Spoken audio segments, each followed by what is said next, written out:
13장 1절로 4절 14절까지가 되겠습니다. 먼저 1절부터 4절까지 해서 우리가 다윗의 리더십 그의 영성을 보게 됩니다. 다윗이 지금 법궤를 옮겨오려고 합니다. 사울 때 들고 나갔다가 블레셋과의 전투에서 들고 나갔다가 빼앗겼죠. 언약궤, 하나님의 궤라고 되어 있습니다만, 그래서 오랫동안 아마 블레셋 땅에 에돔 오벳의 집에 머물러 있던 것이 아닌가 그런 어디죠? 우사의 집에 머물러 있었던 것이 아닌가 추정이 됩니다. 근데 다윗이 하나님의 언약의 궤가 블레셋 땅에 있다는 게 너무 마음이 아파서 그걸 옮겨오고 싶었습니다. 그래서 아마 블레셋도 더 이상 관심이 없었던 모양이죠. 그런 게 있는 줄도 모르고 처박혀 있다고 이렇게 보시면 되겠습니다. 근데 다윗은 하나님의 법을 쭉 보니 성전 가운데 성막이죠. 그때까지는 해막 가운데 성전이 있고 성전 가운데 언약궤가 있어야 되는데 하나님의 궤가 있어야 되는데 그 두 그룹 사이에 하나님이 계시잖아요. 그게 지금 외국 땅에 방치돼 있다는 게 너무 마음이 아파서 가지고 오고 싶은데 그냥 다윗이 이제는 절대 지지를 받고 왕이 되었으니 그냥 가져오자 그러면 될 텐데 그러지를 않고 어쩝니까? 절차를 밟습니다. 먼저 천부장, 백부장급 이상 모든 지휘관들을 불러서 의논을 합니다. 그들의 동의를 받고 다음에는 백성의 온 회중과 의논을 하게 됩니다. 민주적 절차라고 할 수가 있겠죠. 그렇죠? 철저하게 하나님 중심입니다만은 언약의 백성들, 하나님의 백성들과 함께 의논하는 모습이 너무 아름답습니다. 우리가 두 사람이 있어도 의논 안 하고 막 일을 추진하면은 소외감을 느끼고 그리고 또 갈등이 생기는데 다윗은 국가 전체하고 같이 근데 이 의논하는 이 과정이 하나의 중요한 리출이 되죠. 하나의 의식이 되는 겁니다. 그렇죠? 온 국민들의 마음을 하나로 묶을 수 있는 그런 절차가 민주적 절차라고 할 수가 있죠.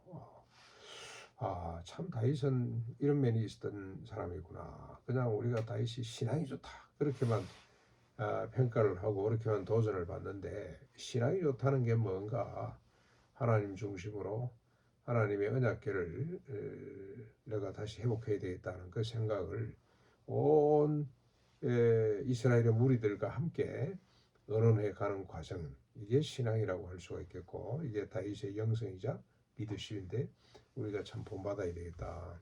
지극히 작은 일도 가정에서는 부부 단위로 또 가족들 자녀들하고도 의논을 하고 그 다음에 또 이웃과 의논을 하고 절차를 밟아가는 것이 이게 지혜고 이게 영성이고 이게 믿음이다 하는 걸 우리가 다시 한번 더 확인할 수 있겠습니다. 5절부터 이제 쭉 8절까지 다윗이 온 이스라엘을 불러 모으고 기럇 야림에서부터 하나님의 궤를 옮겨 오게 됩니다. 블레셋 땅이죠 여기가. 아비나답의 집에서부터 하나님의 궤를 옮겨 올 때에 기럇 야림 아비나답의 집에 있던 걸 아마 이게 가져오는데 다윗은 온 무리와 함께 하나님 앞에서 힘을 다하여 뛰놀며 온갖 악기를 동원해서 악기 이름이 쭉 나옵니다만은 악기를 동원해서 연주를 합니다. 어린아이 같다는 생각이 들죠. 어린아이 같은 순진무감. 하나님의 언약궤가 다시 돌아온다고 너무너무 기뻐서 춤추고 또 의식을 이 의례를 갖출 줄 아는 사람이구나. 참 감성적으로도 풍부한 사람이다 그런 생각이 듭니다. 점잖게 이렇게 올라오지 않고 그냥 춤을 추는 거죠. 얼마나 참 기뻤으면 그렇게 했겠습니까? 그런데 악기를 동원할 줄도 알고요. 음악을 좋아했던 사람이기도 하고 이게 국가적 큰 행사로 이제 치러지는 거죠. 그러면서 이 행사에 동원됐던 그리고 이 행사를 지켜보고 있던 이 백성들의 마음이 어떻겠습니까? 야, 언약궤가 저렇게 중요한 거구나. 하나님의 궤가 저렇게 중요한 거구나. 자연스럽게 하나님 중심 국가로 가는 거죠. 그래서 이런 리출, 이런 의식, 행식이 참 중요하겠다 하는 생각을 해봅니다. 우리는 너무 이런데 좀 무지하죠. 별로 관심을 두지 않는데 다윗에게서 도전받고 배워야 될 부분. 우리 가정에서부터 이렇게 해봤으면 좋겠어요. 특정한 날 있잖아요. 그 날을 아주 이 화려하게 의식을 만드는 거죠. 예를 들어서 우리가 부활주일이다. 교회에서만 할 것이 아니고 가정에서도, 그리고 성탄절이다. 성령 강림절이다. 그 다음에 부부가 우리가 결혼한 날이다. 그 다음에 생일 파티도 그냥 파티로 끝나는 것이 아니라 하나님이 중심이 되도록 그런 의식들을 만들고 멋있게 치르는 것이 좋겠다. 그러면 이렇게 100마디 말하는 것보다도 사람들에게 큰 울림이 되고 마음판에 깊이 새겨지겠죠. 하나님이 이렇게 중요하구나. 그러나 무엇보다도 중요한 것은 다윗의 이 감성, 어린아이 같은 하나님의 언약궤가 돌아온다는 이 기쁨, 하나님이 함께한다는 이 기쁨, 이게 다윗의 하나님께 인정받은 부분이고 다윗에게서 우리가 도전받아야 될 가장 큰 부분이라고 생각을 합니다. 네. 그런 열정과 그런 마음이 있었기 때문에, 그런 감성이 있었기 때문에 그런 골리앗과 맞짱 뜰 수가 있었고, 그 반대에도 불구하고 40년 동안 한결같이 그 나라를 하나님의 뜻 가운데 세울 수 있었던 인물이었습니다. 네, 다른 거 아니죠. 그런 감정들 때문에, 감성들 때문에, 하나님을 기뻐하는 마음 때문에 그랬다는 생각이 듭니다. 이제 9절부터 13절, 안타깝게도 한순간 실수로 수레를 끌던 우사가 찢어 죽임을 당하게 되었습니다. 수레가 흔들리자, 소가 갑자기 뛰는데 수레가 흔들리자, 이 언약궤가 흔들리자 그냥 손으로 붙잡았어요. 언약궤는 반드시 레이지파 사람들이 궤에다가 이 나무 막대기를 꼽고, 그리고 앞에서 이렇게 울르면서 옮겨야 되죠. 그렇죠? 수레 싣고 옮긴다는 것도 조금 모순이 있는데, 그 뛰자 또 그놈을 손으로 붙잡았던 것 때문에 하나님께서 우사를 그 자리에서 찢어 죽여셨습니다. 여기 본문에 찢어 죽였다고 되어 있죠. 하나님이 쳐서. 그래서 그곳 이름을 베레스 우사라고 이렇게 짓는데, 베레스라는 말이 찢어졌다, 파괴한다 그런 뜻이거든요. 우사를 찢었다는 그런 지명으로 바뀌게 됩니다. 두려워서 다윗이 하나님의 궤를 가드 사람 오벳 에돔의 집에다가 그냥 옮겨버려요. 더 이상 어떻게 옮겨올 수가 없습니다. 어찌할꼬 내가 두려워서 더 이상 하나님의 궤를 옮겨갈 수가 없구나. 그리고 석 달 동안 오벳 에돔의 집에 이렇게 안치하게 되는데요. 그래서 하나님께서 또 오벳 에돔의 집에 축복을 내리십니다. 복을 내리십니다. 석 달 동안 보관했다고 해서 복을 내립니다.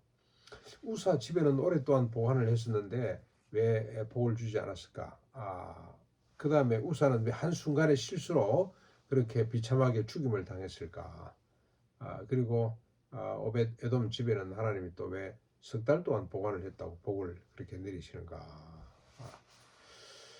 근데 아무리 추정해봐도 우사는 이 언약궤를 여기는 뭐 성경학자들이 그 밝혀놓지는 않았습니다만, 왜 하나님이 이렇게 엄하게 다스리는가?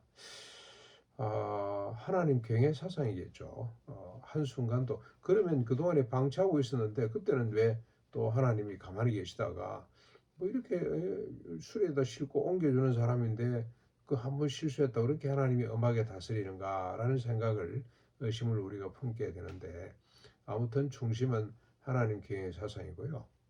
하나님 법대로 또 하나님을 가사롭게 이렇게 하나님의 법을 생각해서는 안 된다는 경고의 말씀도 되겠습니다만, 우사가 이때 당시 기록이 정확하지 않아서 잘 모르겠습니다만 억지로 한 것이 아닌가. 아니 뭐 이렇게 꼭 수레 싣고 가야 되나, 뭐 그냥 막 대충 옮겨가면 되지. 그 언약계 하나님의 계에 대해서 좀 가볍게 생각했던 것이 분명한 것 같아요. 그래서 막 소가 펄쩍거리고 뛰자 그냥 모든 절차를 무시해버리고, 그리고 너무 오랫동안 이 언약궤가 이 방치되어 있었기 때문에 그 법에 대해서 잘 모르기도 했고, 그래서 하나님께서 아무튼 경고하시기 위해서 이렇게 치신 것으로, 하나님 앞에 늘 우리가 두렵고 떨림으로 살아야 된다는 것을 다시 한번 더 확인할 수가 있습니다. 오늘도 이렇게 우리가 다윗이 언약궤를 다시 예루살렘 성전으로 성전은 그때 없었습니다. 예루살렘 성으로 운반해 오는 이 과정 얼마나 그가 기뻐하며 즐거워하는지, 그리고 하나님 언약궤를 얼마나 존중히 여기고 하나님 중심 사상을 다시 확고하게 나라 가운데 세우는 이 모습이 너무 도전적이고 예쁘고 좋습니다. 우리 개인적으로 하나님의 언약궤를 우리 가정의 중심에 세우는 일, 또 우리 공동체 중심에 세우는 일을 잘 감당할 수 있기를 바라고, 그래서 더 복을 받는 역사 있기를 바랍니다.